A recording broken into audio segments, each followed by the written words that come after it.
que Dieu vous bénisse. Est-ce qu'on peut accompagner un grand instant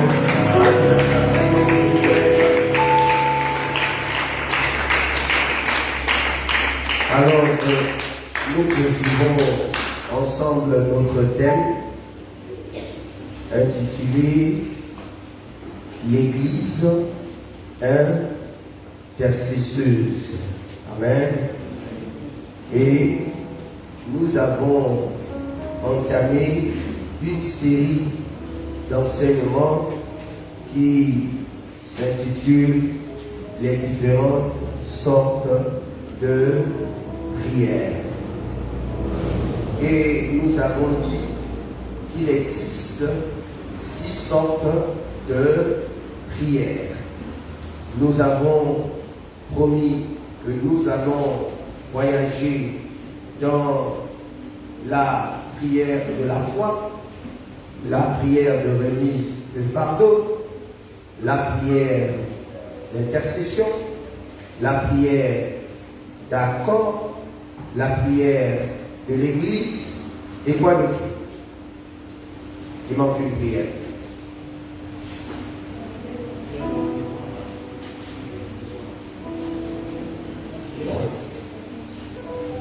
Quoi d'autre? Je veux me rassurer que vous êtes des étudiants studieux et très pressés de pouvoir être enseignés. La prière de consécration. Alors ce matin, nous allons ensemble voir la prière de remise de fardeau. Nous allons relire notre texte de fondement dans le livre d'Éphésiens 6, 18. Faites en tout temps par l'Esprit toutes sortes de prières et de supplications, et à cela avec une entière persévérance et priez pour tous les saints. Ce verset nous informe qu'il existe dans la vie de l'homme plusieurs temps. Faites en tout temps. Donc, il existe plusieurs temps. Ce verset nous informe aussi que chaque temps a une prière qui s'adapte à elle. Donc, nous sommes confrontés à des échecs alors que nous prions. Je ne parle pas des païens, moi je parle de vous, la maison de Dieu. Pourtant, vous priez et les autres ne prient pas. Mais le problème, c'est que vous, lorsque vous priez mal. Vous ne savez pas d'abord le temps et ensuite vous ne savez pas quelle est la prière qui s'adapte. Et d'ailleurs, pour se poser la question, il faut avoir su qu'il existe plusieurs sortes de prières. C'est écrit ici, faites en tout temps par l'Esprit toutes sortes de prières et de supplications. Vous comprenez? Donc, on réalise que l'échec dans la vie de prière du croyant ne vient pas de l'absence de Dieu. D'ailleurs, Osée 4, le verset 6 est clair là-dessus. Osée 4, le verset 6 dit, mon peuple périt faute de connaissance.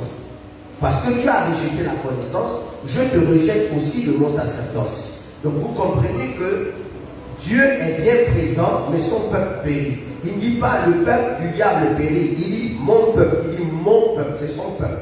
Et son peuple est dans sa main. Mais comment un peuple peut être dans sa main et périr? Nous avons même l'histoire de Exode chapitre 17 à partir du verset 8. La Bible dit que Amalek s'est levé pour venir attaquer Israël. Et Moïse a dit à Josué, prends les hommes et va combattre Amalek à Rephidim. Et moi je monte sur la montagne pour prier. Et la Bible nous dit qu'il était monté avec Aaron et Hur. Et lorsque Moïse avait les mains levées, il s'appelle comment? Joseph et l'armée, Josué et l'armée avaient le dessus sur les adversaires. Et quand Moïse baissait les bras, les adversaires Amalek avaient le dessus. Donc comprenez bien que Dieu était dans la bataille, mais Dieu était, son action dépendait de la prière de Moïse. Donc cessez de vous dire De toute façon, Dieu connaît Marie, il n'avait qu'à faire. Il faut prier. Si vous ne priez pas, la présence de Dieu ne vous sauvera de rien du tout. Elle sera neutre comme ta prière est neutre. En fait, comme tu es neutre, tu ne pries pas, ben, Dieu aussi est stérile dans ta vie. Il faut que vous sachiez une bonne fois pour toutes que c'est l'homme. Quand vous voyez Dieu opérer, c'est qu'il y a un homme qui prie. Retenez ça. C'est pourquoi ne soyez pas orgueilleux de toujours penser que oh, Dieu a fait et puis et alors. Non. Non, non, non, non, non, non, non. Dieu a fait et il est plus grand que l'homme. Mais parce que l'homme a prié. D'ailleurs, je poursuis mon introduction. Matthieu 9, à partir du verset 35, donc 36, 37, 38, il est écrit que Jésus, voyant la foule, il fut ému de compassion parce qu'elle était languissante et abattue. Ça veut dire qu'elle était fatiguée et abattue, découragée. Et Jésus dit, comme des brebis qui n'ont point de berger. Il se tourne vers ses propres disciples et il leur dit, la moisson est grande, mais il y a peu d'ouvriers. Priez donc le Père de la moisson pour qu'il envoie des ouvriers dans sa moisson. Donc vous comprenez bien que Dieu ne peut même pas intervenir dans les souffrances d'un peuple parce qu'il manque de berger. Or, on sait bien que berger, c'est l'homme de Dieu. Donc quand vous voulez détruire un peuple, vous tuez ses bergers.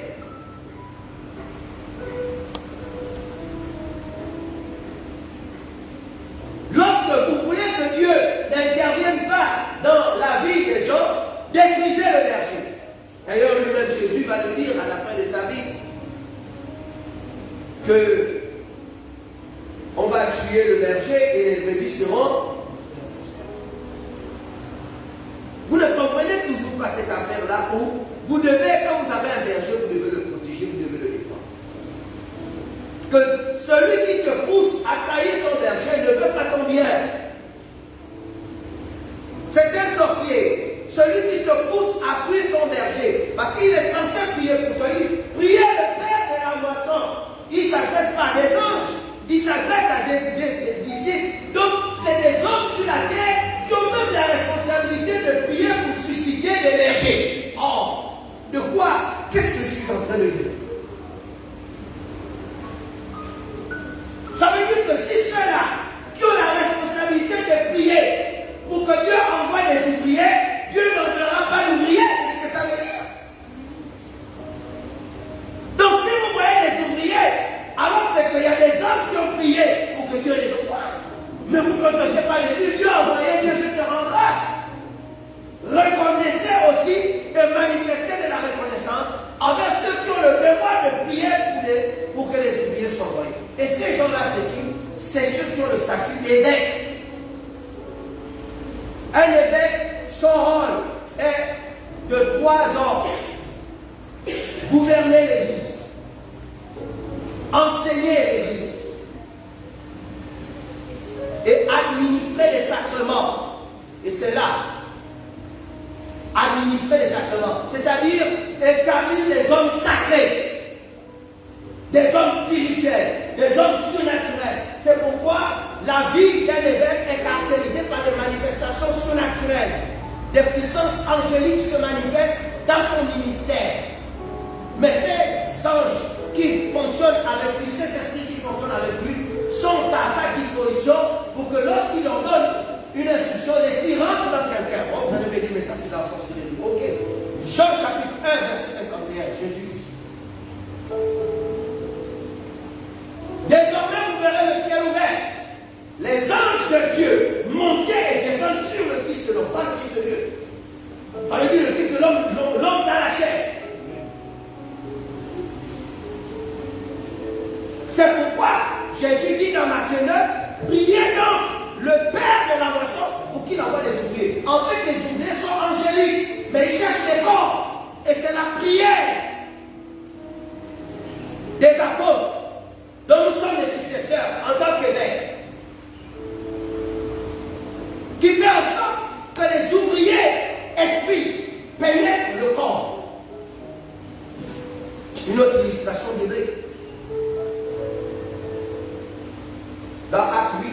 partir du verset 26. La Bible nous dit, un ange apparut dans le désert et dit à Philippe, lève-toi, va du côté du désert. Et Philippe s'est levé et il va du côté du désert. Il croise un cortège.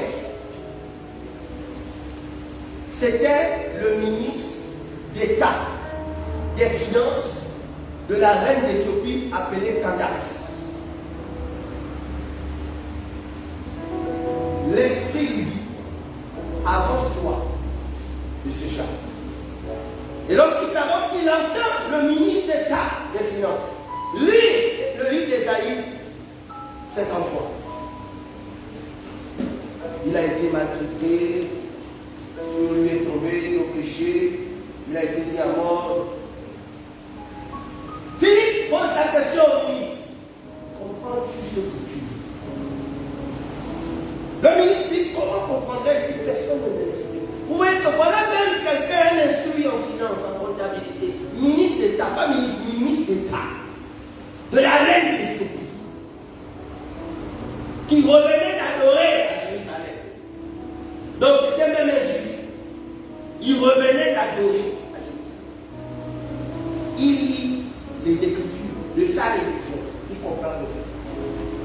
Pour dire que peu importe le niveau d'études que tu as fait, c'est pas ça qui ne te qualifie pas pour comprendre la vie.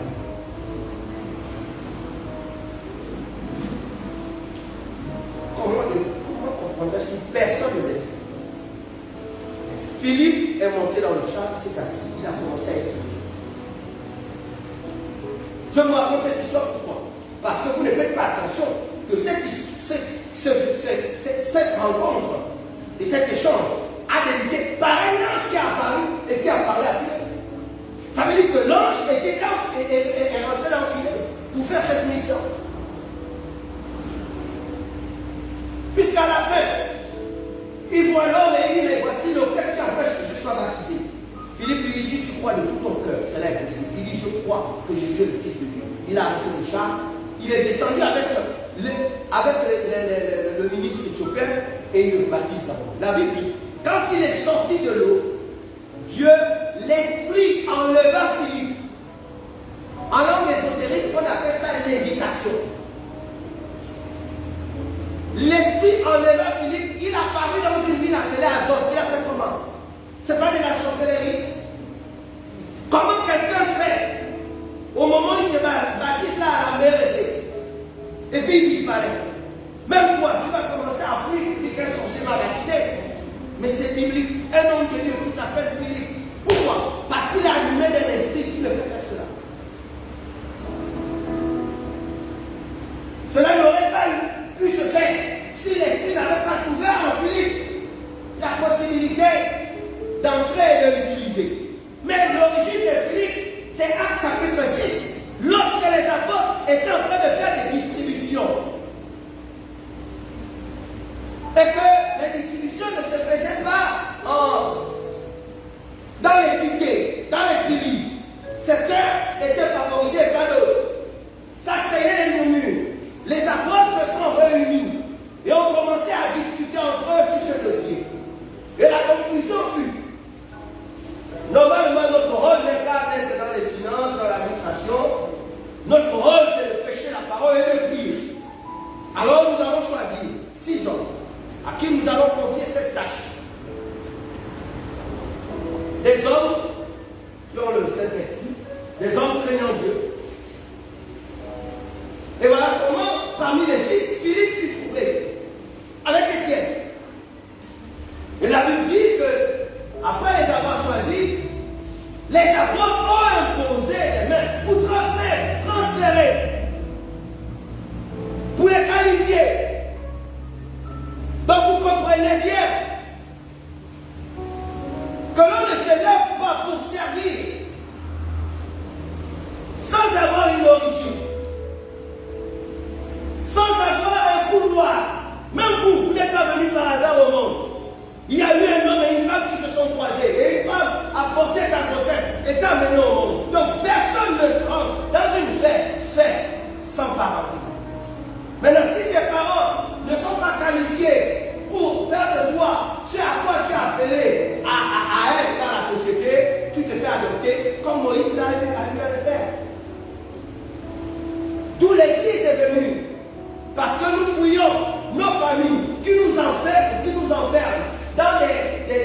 malédiction qui nous enferme. Nous n'étions pas là quand un des aïeux ou des grands-pères a fait un pacte avec cette terre ou avec les génies de cette terre pour nous condamner on ne sait à quoi. C'est à ce moment-là que Dieu suscite l'Église pour vous donner une nouvelle famille, un nouveau père avec une alliance plus puissante, plus forte et plus répuissante. Est-ce qu'on va regarder le Seigneur? C'est l'acclamation de Dieu.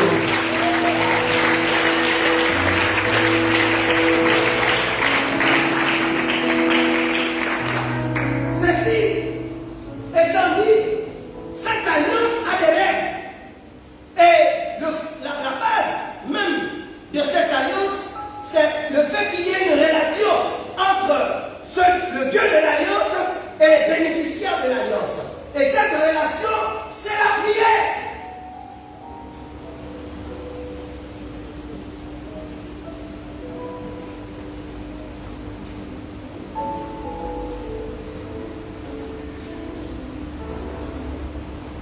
C'est pourquoi le verset d'Éphésiens 6, 18 dit, faites.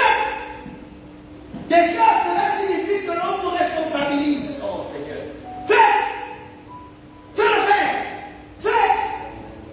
En tout temps. Par l'esprit. Comprenez? Toutes sortes de prières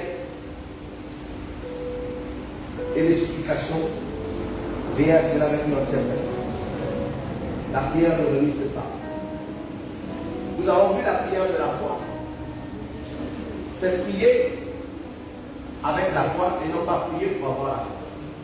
C'est la prière inspirée par la foi. Mais c'est quoi la prière de remise de fardeau? Commençons par nous poser la question, qu'est-ce qu'un fardeau? Premièrement, c'est une charge pesante qu'il faut lever ou transporter. Porter un lourd fardeau sur ses épaules. Vous qui allez dans les plantations, après on vous fait porter des choses. C'est ça le fardeau, c'est un poids que tu portes. 2. Le fardeau, c'est ce qui est dur à supporter. Le fardeau, c'est ce qui est dur à supporter.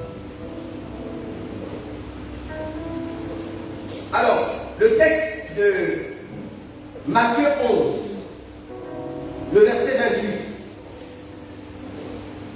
à 30, dit ceci.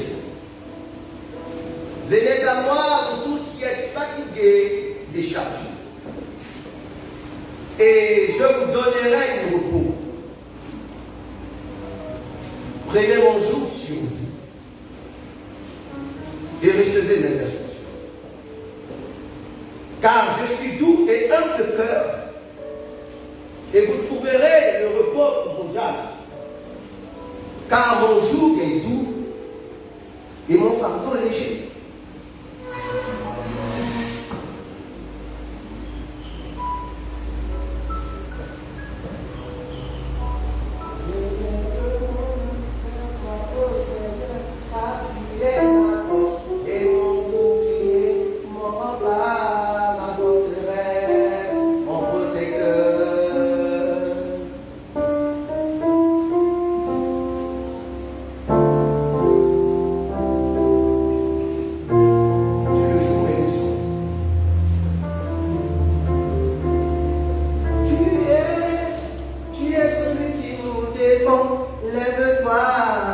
Et combat pour ma nation, mon pays est divisé, est déchiré.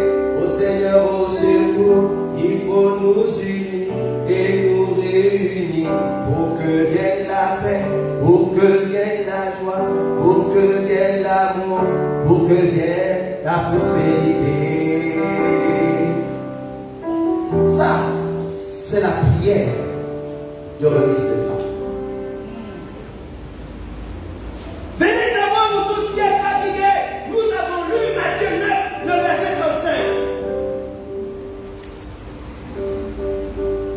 Jésus, voyant la foule, fut ému de compassion.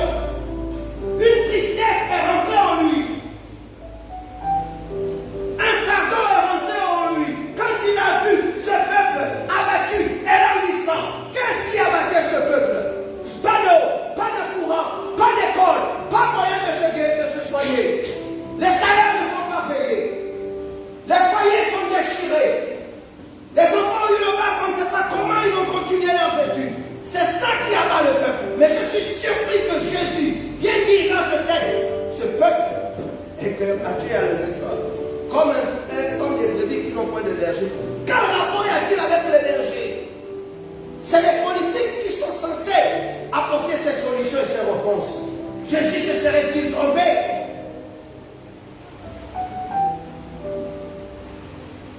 Il a tout simplement dit que l'Église ne veut pas prendre ses responsabilités de prier sérieusement avec la prière qui s'adapte comme fardeau. Le seul fardeau que nous avons au ciel.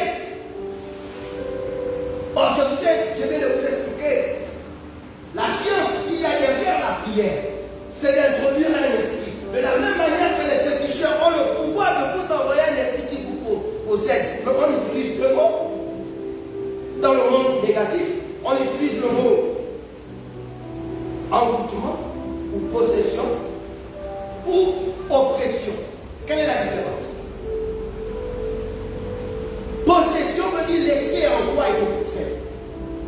Oppression veut dire l'esprit extérieur à toi et t'injecte des pensées et t'influence. Si ceux-là ont ce pouvoir de pratique, laissez-moi vous dire que les origines des anges, des déchus, des démons, c'est Dieu qui les a créés. Ils étaient anges Dieu. Ça veut dire que quand ils viennent faire ce qu'ils font, ils ont eu cette capacité dès leur création. Ça veut dire que ceux qui le sont restés fidèles ont toujours la même pratique, sont aussi capables de posséder et sont capables aussi de posséder. Seulement, je vous ai toujours dit depuis des années, vous êtes un peuple très bien enseigné. Et je le dis, c'est même dans les vidéos qui circulent, où j'ai dit, lorsque vous êtes chez vous et que vous sentez la présence d'un esprit, sachez qu'il y a quelqu'un que vous avez reçu dans la maison. C'est lui qui a mené ça. Ou c'est un voisin qui vient, qui est en train d'évoquer. Car un esprit n'apparaît pas ou ne vient pas quelque part seul. Ça n'existe pas. Si tu vas sur une route et que tu croises une sirène, elle appartient à quelqu'un. Un humain. Je vous le répète. Ne pensez pas que les entités que vous voyez opèrent sans ordre humain. Oh, je le répète.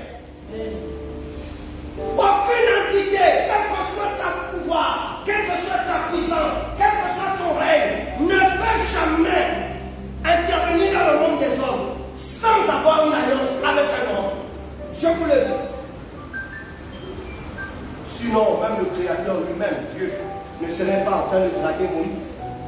Pourquoi il se fâche quand Moïse lui dit qu'il va avoir quelqu'un d'autre? Pourquoi il s'élève? Parce qu'il veut opérer pour libérer le peuple. Et celui qu'il choisit, lui fait une fin de non-recevoir. Alors, s'il vous plaît, prenons nos responsabilités. Église, intercesseuse. Je vous enseigne sur la prière de remise de fardeau pour que vous compreniez son pouvoir dans l'influence des humains, de l'environnement de notre société.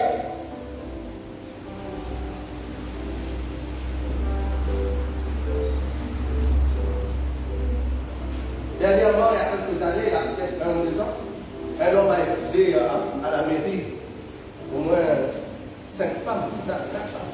Il avait déjà eu une enfant. Donc il a épousé ça choquait tout le monde. Les Gabonais, vous êtes des hypocrites. Depuis des années, les gens ont des femmes, 5, 6 femmes mariées. Parce que lui, il a mis ça seulement sur les médias. Vous faites du bruit, vous venez faire voir aux gens que c'est nouveau. Il faut arrêter ça. Il faut arrêter ça.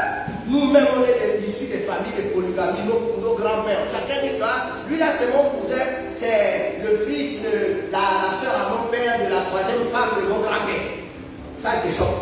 Maintenant, c'est le monsieur là qui est venu. Tu dis que ça te choque.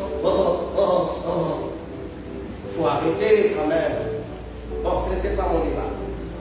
En fait, je parle de ça parce qu'il y a quelqu'un qui m'aurait dit, papa, est-ce que tu penses que vraiment elle les épouse d'elle-même, il les a envoûtés? Puisqu'il est féticheur lui-même.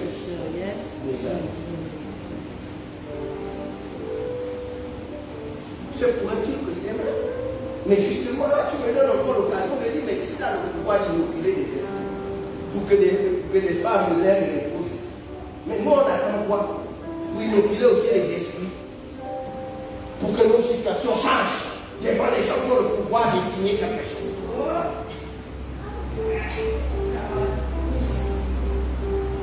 La Bible nous dit que même les païens sont plus intelligents que nous. C'est Jésus qui le dit, c'est même pas la Bible, c'est la bouche de Jésus. Il dit les enfants des ténèbres sont plus éclairés, sont plus intelligents que les enfants de la lumière.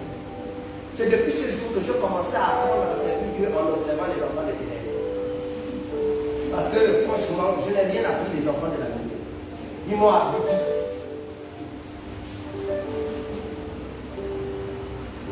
C'est la phrase là. Le jour où j'ai eu la révélation de cette phrase, sur quoi Jésus dit, les enfants des ténèbres sont plus invisibles que les enfants de la lumière. J'ai compris que si je vais faire l'école de Dieu, ce n'est pas chez les enfants de la lumière qu'il faut aller.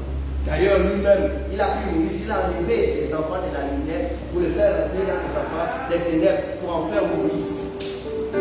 Bon, bien j'ai mis le mensonge. Hein?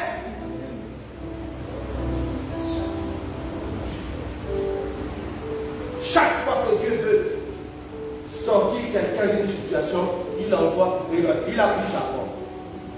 Moi, je n'aime pas ce genre de bon. Je n'aimerais pas dire ça parce qu'on va croire que je parle mal de lui. Donc, je parle pas mal de lui. Bon, ce que je ne comprends pas, c'est qu'avec Dieu, gagner la tâche.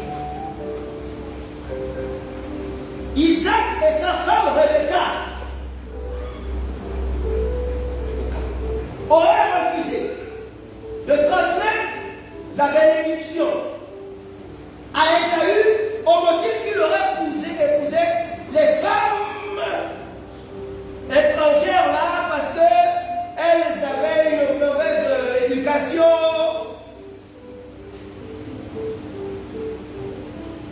C'est pour cela que Rebecca s'est battue pour ne pas convaincre son mari de ne pas bénir. Mais quand ils ont fini, elle a fini de ruser et de transmettre la bénédiction à Jacob, elle convainc le mari qu'envoie Jacob chez mon frère là-bas pour qu'il puisse épouser une femme de là-bas, soi-disant de meilleure éducation, de meilleure culture que celle-là. Sauf qu'on nous raconte que quand le type arrive, le frère de Rebecca a des fétiches. Le frère de Rebecca est rusé plus. C'est-à-dire que la rue de Rebecca, c'est des familles.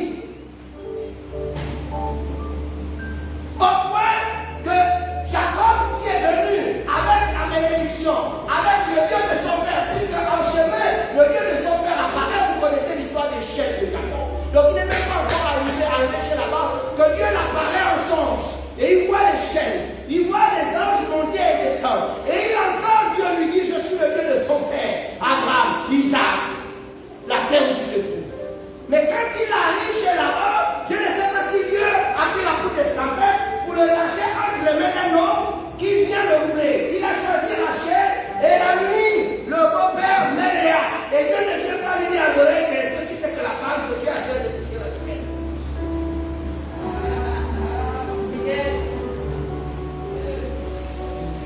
Donc Dieu laisse comme ce qui se passe rouler. Ça c'est quelle famille, quelle éducation? Ça c'est une bonne éducation. Ça quelle est la différence avec les peuples qu'ils ont refusé d'épouser par comment il s'appelle? Il s'appelle comment? Esaü. En fait le vrai problème n'était pas les mœurs. Le vrai problème c'est que c'était des gens sans alliance. Or, Abraham est issu de la famille de Laban. Donc, s'il est allé chercher Abraham chez Laban, c'est-à-dire dans leur famille, parce qu'Abraham, Laban était petit-fils.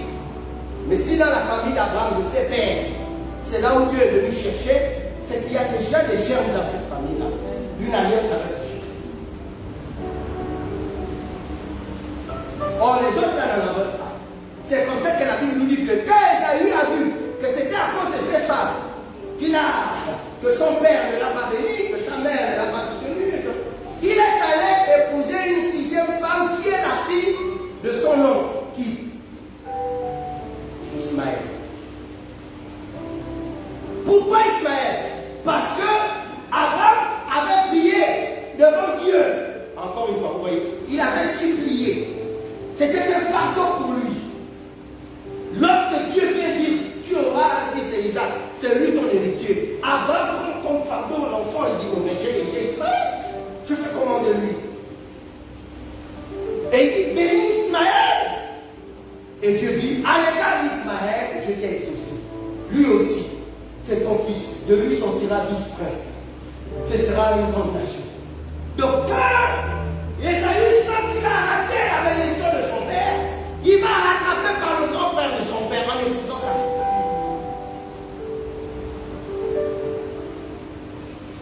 Il cherchait quoi? L'alliance. Pourtant, il a déjà fini son pays avec les filles de mauvaise vie. Mais il rattrape cela par une alliance. Oh, écoutez-moi, vous ne comprenez rien. Mais je vais vous réveiller votre esprit. Cette affaire-là, quand vous voyez quelqu'un, oh, il est tombé, il a fini les mots et puis il se relève. Vous ne savez pas la main, où il a mis la main pour se relever. Il y a des gens, vous êtes avec eux, vous les voyez physiquement, mais vous ne connaissez pas l'invisible qui marche avec eux. Des alliances. Yes.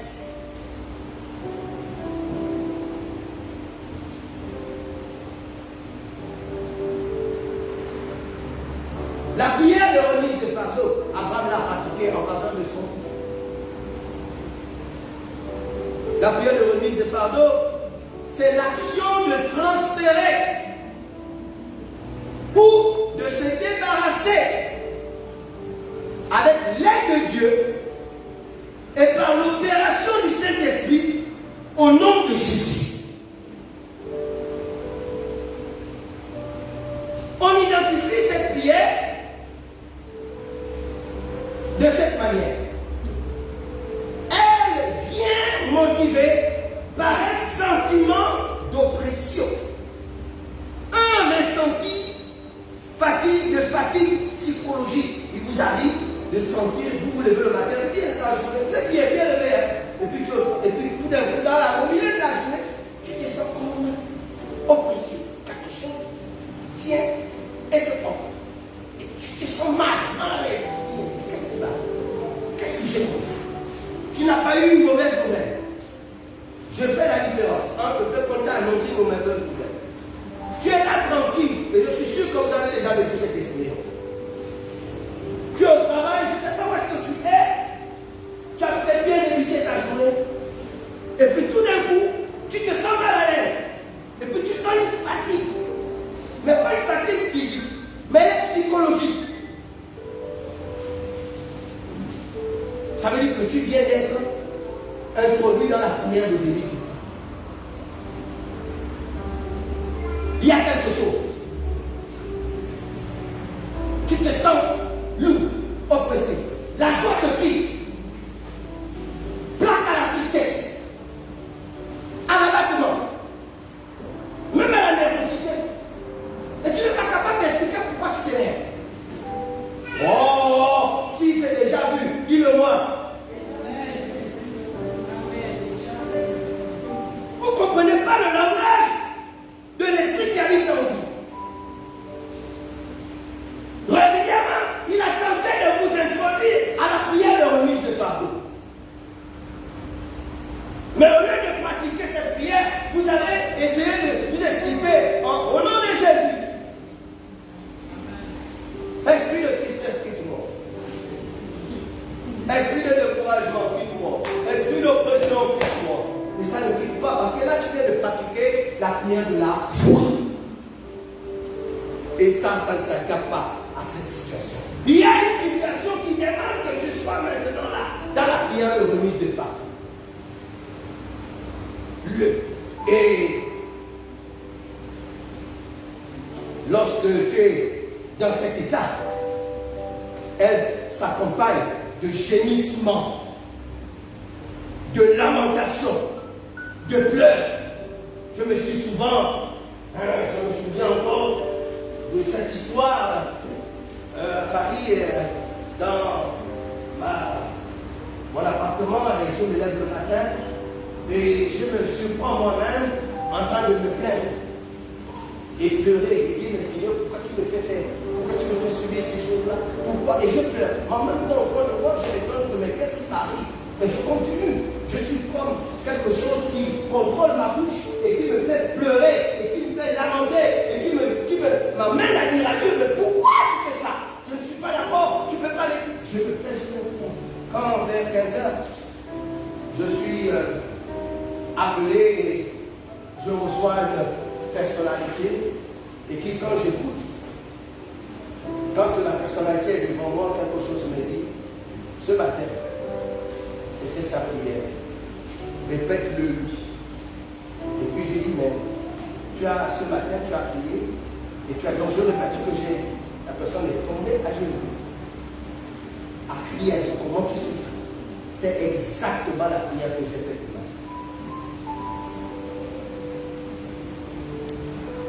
J'étais en train de me lamenter, de pleurer, de trouver qu'il y avait une injustice. Mais ce n'était pas moi. C'était un fardeau. Dieu m'a mis le poids de quelqu'un.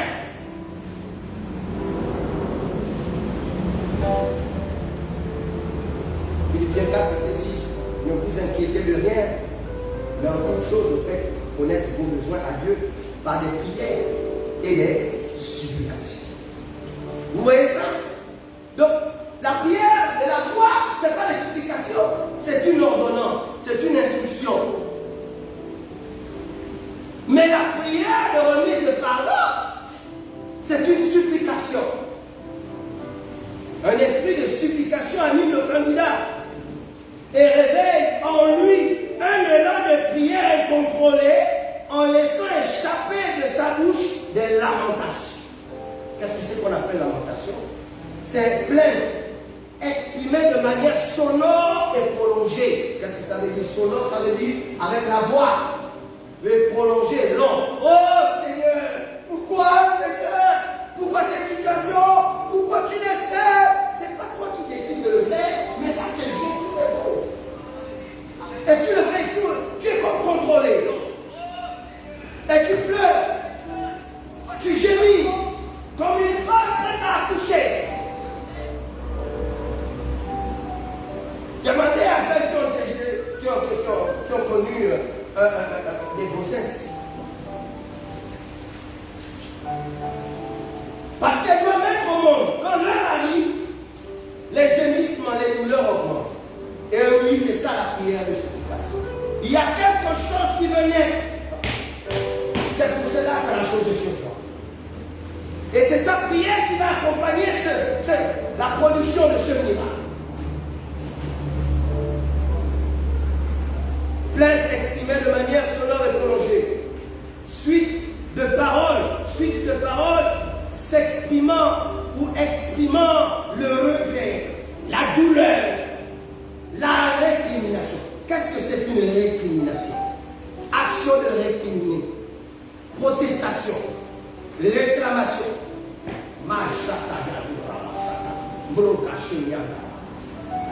Ça veut dire que la prière de remise de fardeau te met en face de Dieu et proteste face à la décision de Dieu lui-même. Tu n'es pas d'accord. Oh, c'est dans le livre d'Ésaïe, le chapitre 38, si je ne m'abuse, où Ésaïe arrive devant le roi Ézéchias et lui dit qu'il était malade à l'article de la mort et lui dit, prépare tes affaires, c'est fini, tu vas mourir. Et il se retourne et il s'en va, et pendant qu'il est à la cour, la Bible dit que le roi Ézéchias se retourne vers le mur et il fait une prière de remise de fardeau.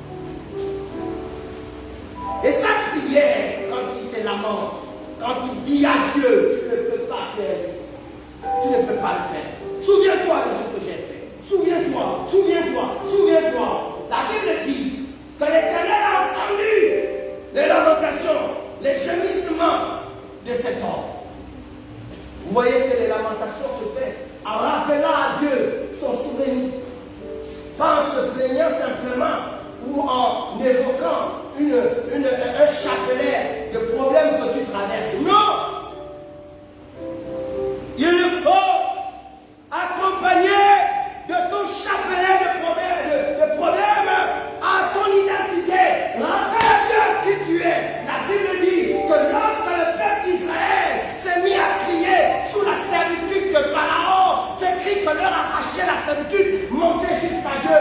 Il se souvint de son alliance avec qui Abraham, Isaac et Jacob. Parce que ce sont les papas d'Israël qui criaient. Tu es l'enfant de qui lorsque tu cries?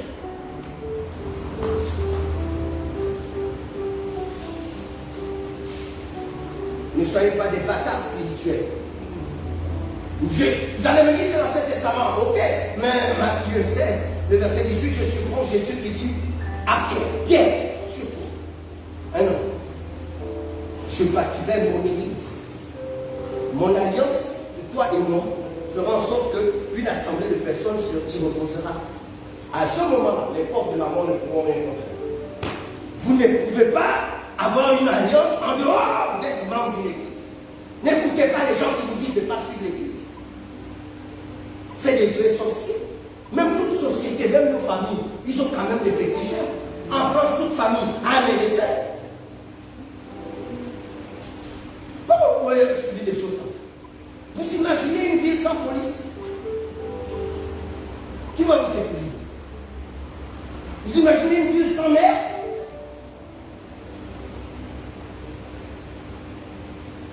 En toute société, il y a toujours quand même quelqu'un pour organiser, pour coordonner. Est-ce que vous avez qu'on vit une vie spirituelle comme ça, lambda? On n'a pas de vie, on n'a pas de référent. On est soumis à aucune autorité spirituelle, mais on est soumis à Dieu seul. On n'appartient à aucune, même en tant que citoyen humain, on te demande quand même Dieu de quel pays. Tu appartiens quand même à un pays. Et ensuite, on va pouvoir voir que de ton existence, tu es quelqu'un qui fait avancer le pays dans ton domaine. Même les Américains, un Américain qui est, je ne sais pas, au Gabon, il est dans l'obligation de payer son impôt aux États-Unis. Ils sont interdits de payer leur impôt ailleurs. Tout citoyen américain est considéré comme pourvoyeur du trésor américain, avec lequel les Américains peuvent faire la politique qu'ils font de domination. Cessez de vivre juste pour vivre.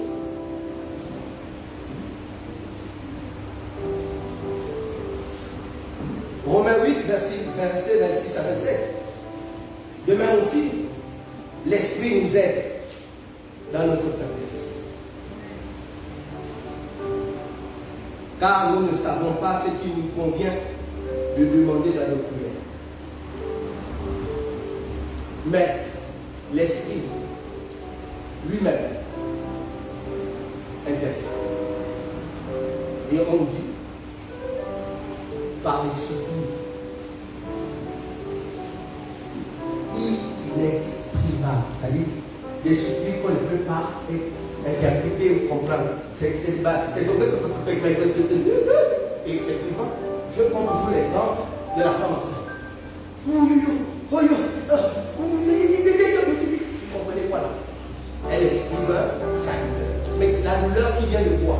D'une vie qui est en train de vouloir venir dans le monde. Donc, vous comprenez bien que nos grâces, nos bénédictions arrivent avec les douleurs. Et cette douleur te fait changer de langage. On ne comprend pas, papa.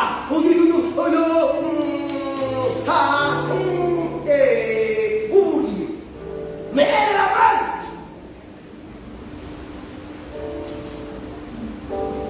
Et celles qui se sont fait sage-femme par défaut, parce qu'elle n'avait pas d'autre choix que de se retrouver là-bas, ce sont elles qui crient sur la pauvre qui va accoucher. Ah! C'est quoi? Vas-y, on était là. Alors, est-ce que ça c'est normal? C'est la marque qu'il faut employer. Une dame qui nous fait honneur de nous envoyer un nouvel humain. un ingénieur en beau associé. On ne sait pas qui vient là. Et quoi? On vient de l'aider, tu te moques. Ce sont les héros. Est-ce qu'on peut acclamer pour les femmes? Les héroïnes.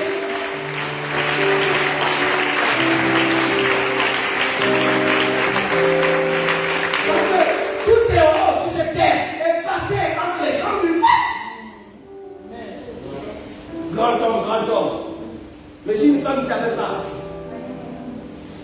si elle n'avait pas crié, si son sang n'avait pas coulé le jour de l'accouchement, tu serais un grand homme. C'est pour ça que je dis aux hommes, respectez vos femmes comme vous respectez vos mères. Respectez vos femmes comme vous respectez vos mères. Parce qu'elles vivent la même douleur. Prenez soin d'elles. Continuellement pour piser ces femmes. Apprenez à leur offrir des fleurs. Apprenez à les sortir. Parce qu'elles mettent leur vie en danger le jour où elles mettent au monde.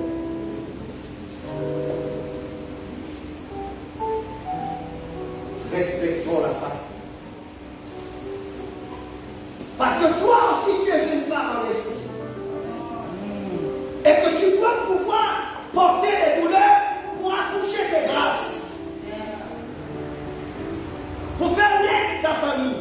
Vous savez, on dit au Gabon, on dit la mère patrie. Mais c'est une contradiction, vous savez. Parce que patrie vient de terre.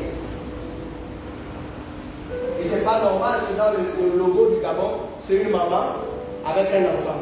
Et on dit logo de la mère patrie, le père. Et vous vous étonnez que le Gabon, les femmes aiment faire beaucoup d'enfants avant sans père.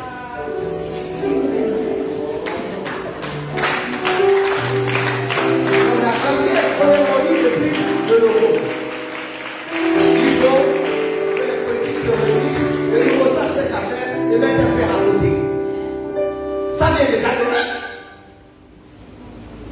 Vous ne comprenez même pas que dans les symboles de la République, on vous a déjà regardé. On a fait de vous des femmes sans père. Et vous étonnez des femmes sans mari. Et vous vous étonnez quand vous élevez vos enfants, les maris sont des missionnaires. C'est un effet. J'étais au Bénin, les Béninoises et les Béninois à l'église des assemblées où je prêchais. Me l'ont dit, mais pourquoi au Gabon? La plupart des jeunes filles ont toujours des enfants avant mariage. Et c'est reconnu. Même quand vous voyez un couple marié, vous allez voir le premier enfant, c'est la femme de la femme. Avec un canon. Mais c'est votre logo là. Et puis vous dites mère patrie. Vous ne voyez pas qu'il y a une contradiction? Mère patrie. Mais où est la patrie? Patrie vient de paquet. Père. Elle va avoir l'enfant là comment? Il y a bien un père. Il n'est pas apparu comme ça. Même l'insémination artificielle. On cherche la semence d'un père et d'un homme. Il est où? Il est où?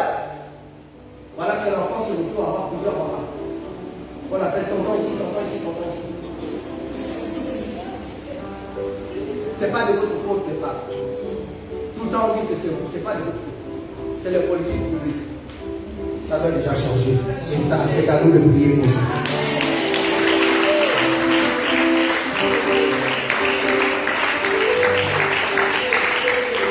La prière de remise de fardeau, son application, est une prière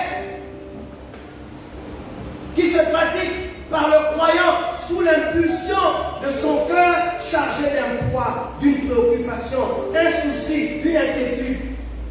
Que ce logo devienne pour toi un fardeau pour changer la destinée des femmes dans ce pays, pour changer la destinée de tes filles.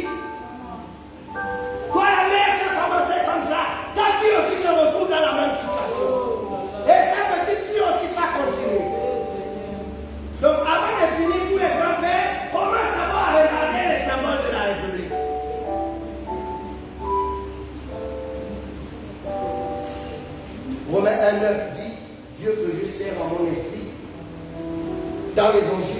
fils, mes témoins, que je fais sans cesse mention de vous, demandant continuellement dans mes prières d'avoir enfin, par sa volonté, le bonheur d'aller vers vous. Sans cesse. Continuellement. L'apôtre Paul exprimait à Dieu sa préoccupation et son désir avec une vive insistance. Dans Galates 2, il est dit, portez les fardeaux les uns les autres et vous accomplirez ainsi la loi de Christ. C'est clair que notre identité chrétienne se caractérise par le fait de se tenir devant Dieu en faveur des uns et des autres. C'est une vie associative, l'église, c'est une vie associative et le partage des problèmes des uns et des autres pour les soumettre par la prière à l'exaucement de Dieu. Le but de se réunir en église, c'est une association de personnes pour porter les fardeaux les uns et les autres devant Dieu pour obtenir son exaucement. On ne fait pas l'église pour faire l'église. Le rôle et le but, l'essence de l'église, c'est de prier ensemble. Si quelqu'un vient malade, Dieu m'a donné le pouvoir de le guérir. Mais c'est pour l'insérer avec les autres afin qu'on fasse un groupe ensemble. Je suis fatigué de prier pour les gens malades et qui, quand ils sont guéris, ils ne s'associent pas à nous. Je suis fatigué de prier pour les gens qui viennent pauvres, qui n'ont rien. Je prie pour eux, ils ont un travail et ils ont quelque chose et ils ne s'associent pas à nous pour prier. Je suis fatigué pour les célibataires pour qui je prie et qui se marient et après s'être mariés, qui désertent l'association. Le pouvoir que j'ai et personne ne peut le contester. Depuis 2016, je suis dans cette vie. Et même avant, 2004 en revenant de la France, Dieu m'a utilisé de manière puissante à l'Alliance chrétienne, aux assemblées de Dieu, à Moana, à Moulena, plus de 2000 personnes réunies en pleine croisade, à Sicaf, à Franceville. Qu'est-ce que Dieu ne m'a pas fait faire dans ce pays pour démontrer le pouvoir qu'il m'avait donné? Mais je suis fatigué de me rendre compte que cette onction est utilisée, non pas pour que les gens se rassemblent, avec ensemble nous puissions prier les uns pour les autres, mais un esprit d'égoïsme, de vol, pour venir profiter. Quand quelqu'un a eu son boulot, que je lui dise, il faut maintenant payer ta vie, il ne vient pas à l'église. Et il va dire à tout le monde, l'évêque Rabin Kogo demande aux gens de payer leur dîme. Mais c'est normal. Tu es fatigué aussi aux gens que quand j'étais au chômage, tu venais me fatiguer pour que je prie.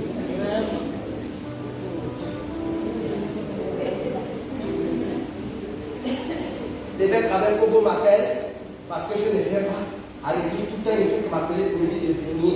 Il ne sait pas que moi aussi, je dois m'occuper de ma famille, de mon mari, tout ça, machin. Mais à l'époque, quand ton mari te donnait le coup de poing à l'œil, tu appelais le l'évêque Rabin Kogo pour venir régler ça. Maintenant que tout marche, c'est la vie, le meilleur du monde. Rabin Kogo sans mauvais, son téléphone, mais arrêtez-moi ça. Tu parles mal de moi, moi aussi je ne parle mal de toi. Tu me critiques, même Pierre, tu me critiques parce que je t'appelle pour te dire paye. Moi je n'ai pas la honte, mais je le lis. Internet suit bien. Moi je t'appelle et je te dis paye. Parce que tu sais que je ne suis pas dans le fond. Maintenant c'est ça qui fait fuir. Mais je dois dire, c'est pour ton bien. Si je te dis donne les offrandes, c'est pour ton bien. Si je te dis amène 20 cartons de carreaux avant que je prie pour toi. Oh, il faut la prière. Oh. Mais mon Dieu, tu me demandes de prier pour toi, tu as d'abord quel cas?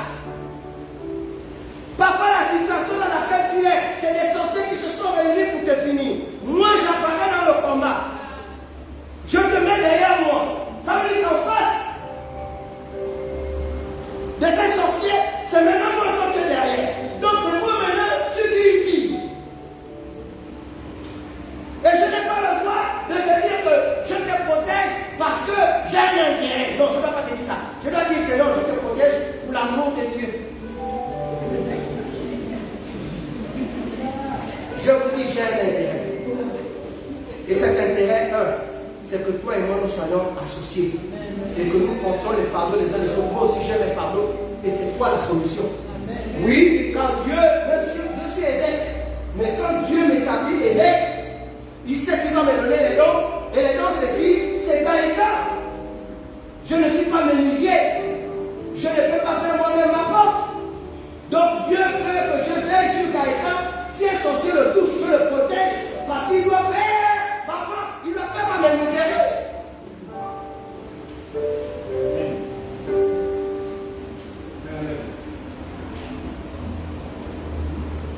J'ai parlé à quelqu'un ce matin. Amen. Acclame le Seigneur.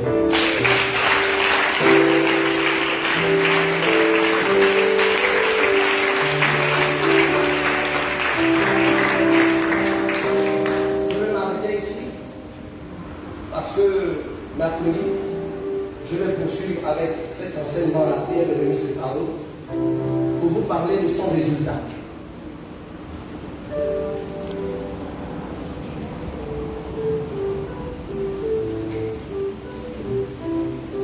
Depuis que j'ai commencé ces enseignements, vous êtes bénis. Les premières prières, ça vous a plu? Vous avez appris des choses? Mercredi, je peux compter sur vous. Je suis vraiment dans une série d'enseignements. Je ne peux pas être là le jour, mais j'allais dire Jésus sauve, Jésus guérit, je peux compter avec ça. Il est temps que je vous apprenne à marcher, que je vous donne les clés. Jésus a dit à Pierre, je te donnerai les clés du royaume des cieux. Ce que tu lieras sera lié dans le ciel. Ça veut dire ce que tu vas fermer. Et ce que tu vas ouvrir sera ouvert. Et c'est ça les clés. Je vous donne les clés pour vivre votre ciel. Tu vas être là mercredi. Mercredi 18h, nous suivons l'enseignement sur la prière. Oui, je ne peux pas courir. Il y a 6 prières. Hein? Est-ce qu'il y a besoin de courir? Non. Il faut que les gens comprennent. Je ne suis pas obligé de tout finir aujourd'hui. Donc, bien, on va poursuivre avec la. Est-ce que tu peux te lever? Je voudrais dire aux internautes que Dieu vous bénisse.